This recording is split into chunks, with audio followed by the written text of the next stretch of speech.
Hello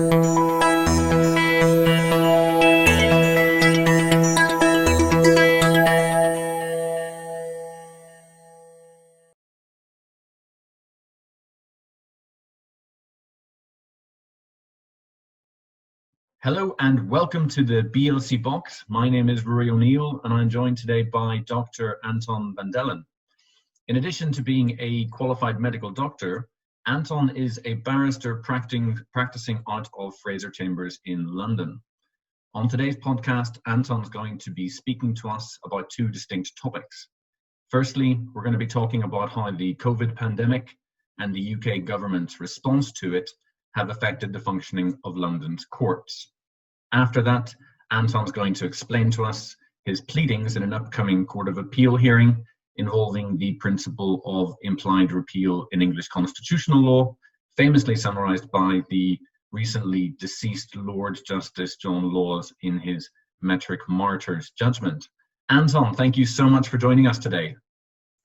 Thank you, Rory. It's a real pleasure joining you from my lounge with typically overcast London seen through the windows behind me, and for a nice change, not dressed in a three-piece suit. No, it's fairly prominent in the media in Central and Eastern Europe that the UK has one of the highest infection rates of coronavirus in Europe, and also that Prime Minister Boris Johnson is unfortunately the most high-profile political leader who has contracted the virus. And also that, like everywhere else in Europe, there are restrictions currently in place limiting everyday life across the country. Could you describe to us a little bit about the general situation in London at the moment? Well, it's very strange, Rory. It's very similar to London over Christmas time. A lot of people have left London to go to their second homes in the countryside, and there are not a lot of cars on the street. All the public transport is pretty much empty when you see buses and tubes traveling. But you see loads of people having their once daily allowed bout of exercise. So you see plenty of people striding determinedly through the streets of London. So it is a weird mixture between a holiday camp and enforced exercise regime. And how far from the place of residence are Londoners allowed to travel? Well, the guidance says you should exercise close to your home. So the police have been stopping cars, asking them where they're going. There was a roadblock set up in just on the high street, a few blocks from here, in West London, and the police were stopping people and checking where they were going.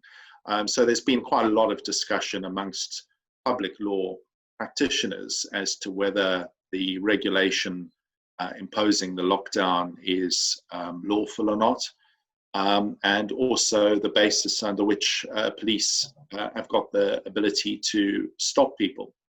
Okay, that's a discussion that's going on in Central and Eastern Europe as well. And as a practicing barrister, how have the restrictions affected your daily practice, your work? Well, bizarrely, for a lot of my work outside court has been pretty much continuing as before, where we would have a meeting with a client in person. We're doing it by telephone or by video. I'm still in very regular contact with my instructing solicitors. Papers are still coming in electronically. Drafting is being done and sent out electronically. So for all of our out-of-court work, I'm speaking for myself personally, it's business as usual. London is open for business. Legal London is open for business. We're still giving advice to people. People are still having disputes, and we're still sending pre-action letters and preparing court documents for claims to be issued. Again, could you describe how the court system in England is currently operating, and if any measures have been introduced to allow the courts to function the way they're needed to? Well, it very much varies between the different courts and tribunals. What we found is a real push to try and keep access to justice and keep justice accessible for people needing justice. Court hearings have been going ahead by telephone and by video hearing. I did one of each last week.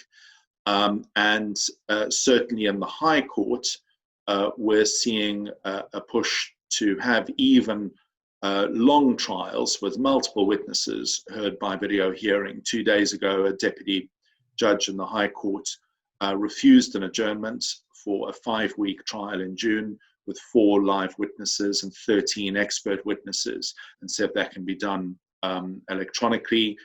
Recently, there was a 3-day court of protection hearing, again with lots of people participating, the press observing as well. So the principle of open justice still applies. People can still listen to and watch court hearings, even though they're on video link.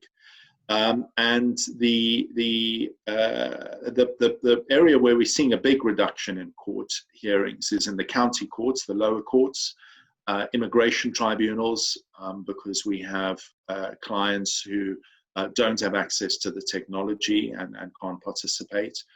Inquests have pretty much ground to a halt involving people attending court.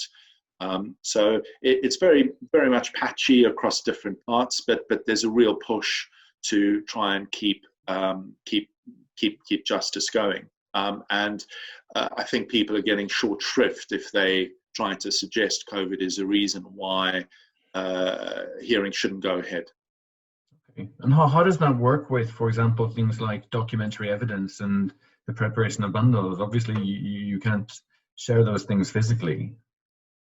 Well, one of the things paradoxically it helps with is it makes sure everyone has the same bundle. So the situation in court where each person appears to have a different version of the bundle with different page numberings and pages missing doesn't apply, because we all work off one electronic bundle.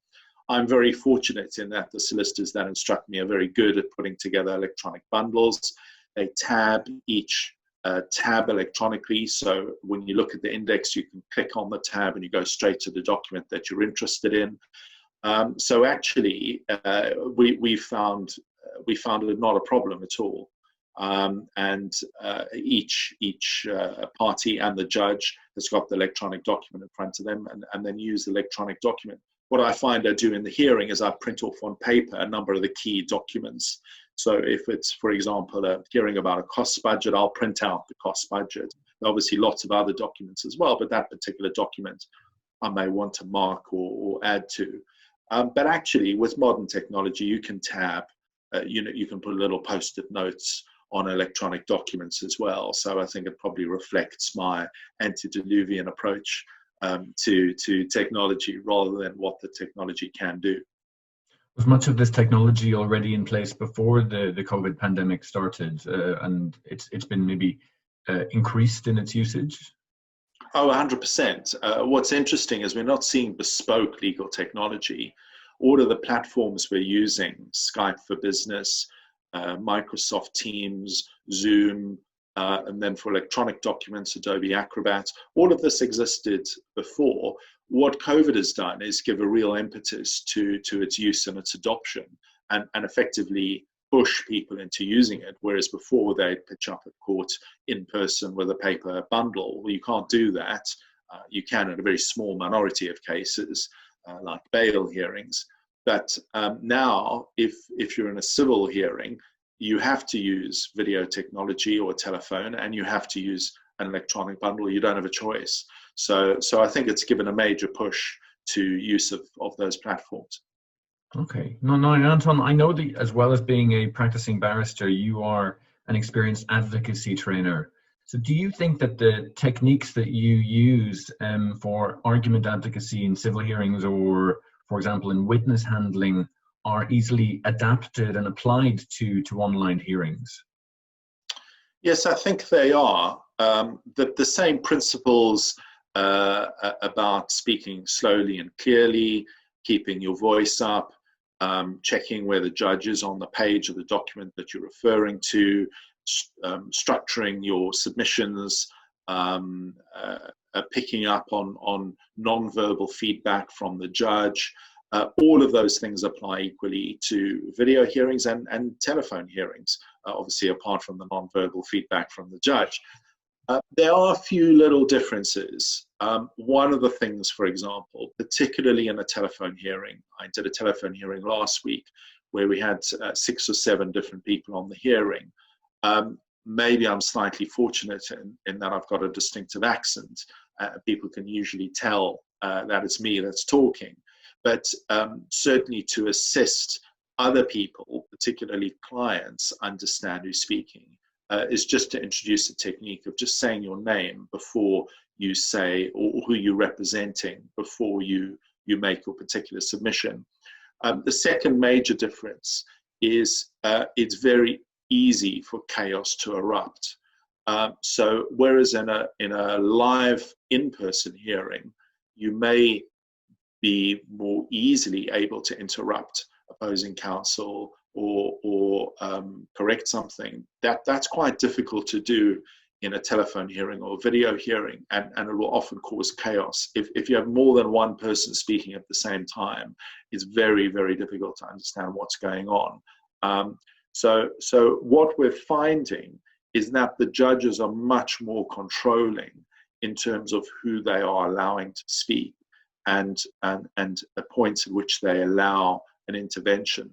So there seems to be much more judicial control of the hearing in terms of the judge saying, okay, I'm now going to hear this particular person speak. The other thing you can't do, well, you can do, but it wouldn't work particularly well, is normally if you want to interrupt your opponent in a court hearing in the High Court, you stand up and the other side then sit down and you then say to the judge, well, actually, X, Y, Z. Well, we can't do that in a video hearing. In fact, we don't even stand up when the judge comes into the room and starts the hearing. We just remain seated. So there are certain things that are a little bit different, but like any new technology, there develops forms of etiquette around it that everyone starts understanding very quickly. Another very common thing is for everyone to mute their microphone, because otherwise you get enormous amounts of feedback, particularly if somebody knocks a coffee cup and it echoes around repeatedly until nobody can hear anything. So there are some slight differences. I think my main interest is going to be seeing whether in advocacy training we will actually take our students and as well as doing in-person advocacy training, also do video and telephone advocacy training as well. I think that would be quite interesting. Okay, that's really interesting. Just as you were talking about this inability to give a signal that you want to interrupt your opposing counsel, Zoom has a fantastic function that you can react if you want the speaker to acknowledge you. One of them, for example, is to give a thumbs up. Yes, I really like that. I like what you've said. That makes sense. The judge might be able to give an indication that they approve. Or to give you a little clap saying well done, that was great, good job. Yes, and certainly in some of the bigger meetings, one form of etiquette that's developed is for people to raise their hand if they want to speak, and then the chair of the meeting invites people to speak in a particular way. I mean, the other way of doing it obviously is if you're voting in a particular meeting for something to happen, everyone holds up their hands. But yes, new form of electronic meeting etiquette, which is developing. The other thing which everyone is finding fascinating, and Ruari, I'm going to be slightly critical of you now, everyone has developed a huge curiosity about the backgrounds behind the speakers. And Ruari, you seem to have one very small picture and then a picture that's kind of half cut off, but neither of them are very exciting pieces of Marc Chagall artwork. If you knew what was written on that piece of paper in the frame, you would approve massively. It's about 300 written pieces of Irish colloquial terminology that nobody outside of Ireland or even the village where some of those phrases are said would know what they mean. Well, then I do approve, but there's definitely some competitive bookcase background going on with everyone straining to see what books are on people's bookshelves. Absolutely. I did for a period do this. But then I read an article about etiquette on using Zoom, and universally all of the commentary says that there's one person in every group who does that, and it's dreadful. Well, it wasn't me in this one, Rory. So I quite like your clock on the wall in the background. So I'm not going to say.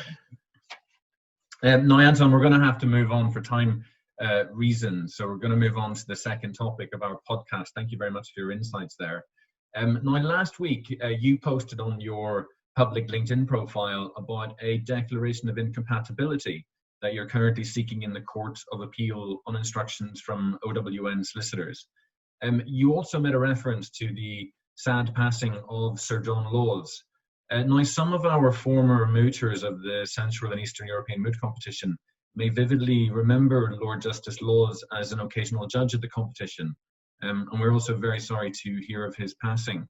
What is his connection to this upcoming hearing of yours in the Court of Appeal? Well, basically, the hearing at the Court of Appeal is an appeal against a contempt of court finding. And the client was asked to disclose information by court order. And one of the arguments being run is that he couldn't disclose this information because that would make him liable for criminal proceedings. So he had a right not to self-incriminate. So that's one of the issues going up to the Court of Appeal. The reason that implied repeal has come up as an issue is because Section 13 of the Fraud Act 2006 says that you don't have the right not to self-incriminate if it is a question about property. The Section 13 of the Fraud Act says if essentially it disapplies the right not to self-incriminate. The difficulty with that is there's an early act, the Civil Evidence Act, that says you do have the right not to self-incriminate. Now, the doctrine of implied repeal basically says that a later act of Parliament implicitly or impliedly repeals an earlier act of Parliament. So Section 13 of the Fraud Act would, applying the doctrine of implied repeal, would overturn that particular section of the Civil Evidence Act.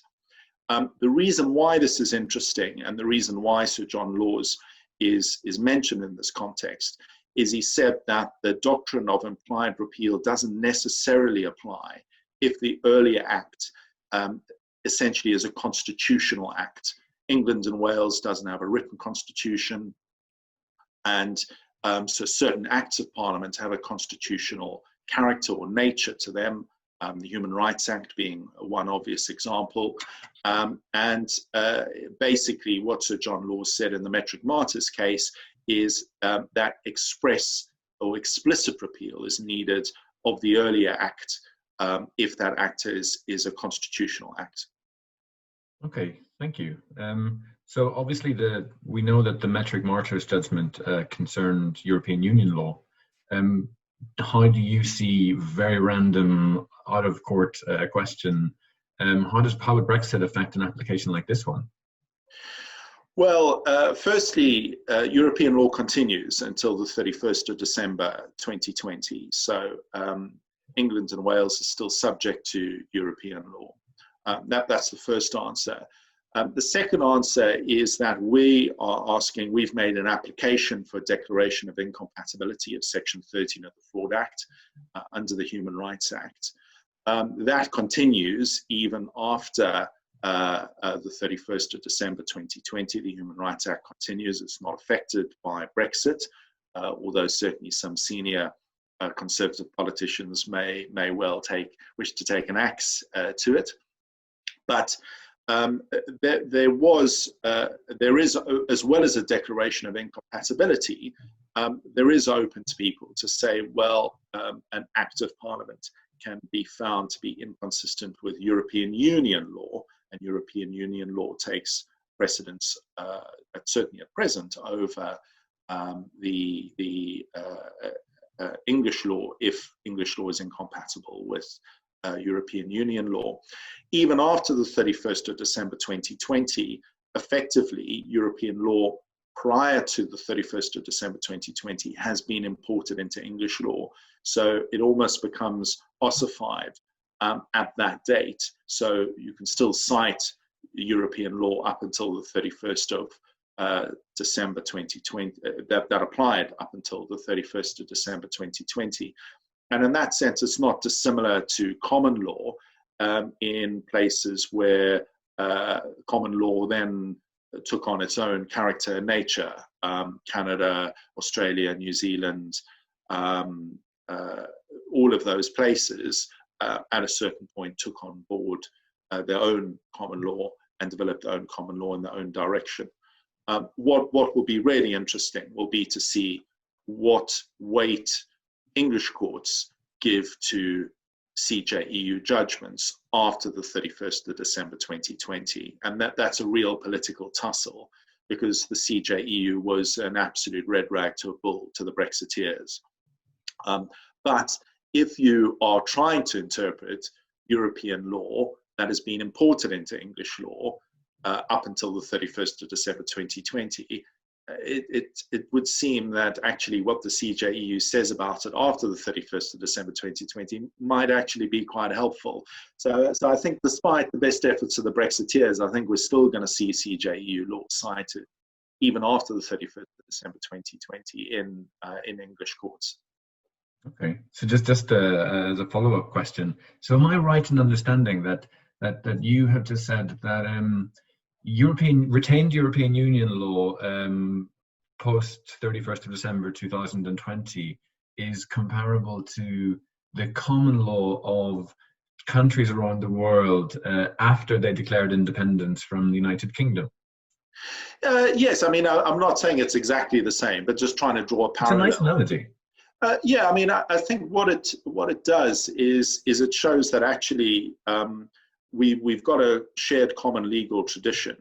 At a certain juncture, we head off in different directions, but that doesn't mean that we don't continue to share that heritage. So in the same way that we have a shared common law tradition with other common law jurisdictions, I think it's interesting, and you've picked up on the point, we now have, by virtue of 48 odd years of EU law in England and Wales, we have a shared legal tradition with shared legal principles.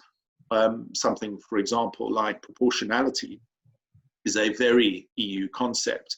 English common law aficionados would say, well, proportionality always existed in English common law. It involves the balancing of competing interests. That's been rebadged as proportionality. But in reality, proportionality is a term of art, is very much redolent of EU law. So yes, I think it is very interesting. There is a trend to say that everything we need is in English common law. So we don't need to dip into all these other areas of law. We don't need to dip into human rights law. We don't need to dip into EU law. Everything we need is in our armory of English common law. I think the difficulty with that analysis is something like Article 8 in the European Convention. That's it features very prominently in human rights law. It's not as strong in English common law. It's probably one of the reasons why conservatives dislike the European Convention so much, is because of Article 8 and the way that's been used to circumvent some state decisions. Anton, I am afraid that's all we have time for. Thank you so very, very much for joining us today and for sharing some of your wonderful insights. On behalf of the British Law Centre, I wish you continuing good health. On a final note, as both a barrister and a medical doctor, have you got any words of wisdom for our listeners? They may be law students, practitioners, judges, even civil servants. Get used to electronic and remote working.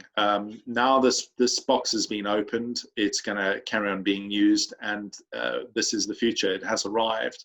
The era of attending court in person to every single hearing, I think, is now over. Thank you very, very, very much.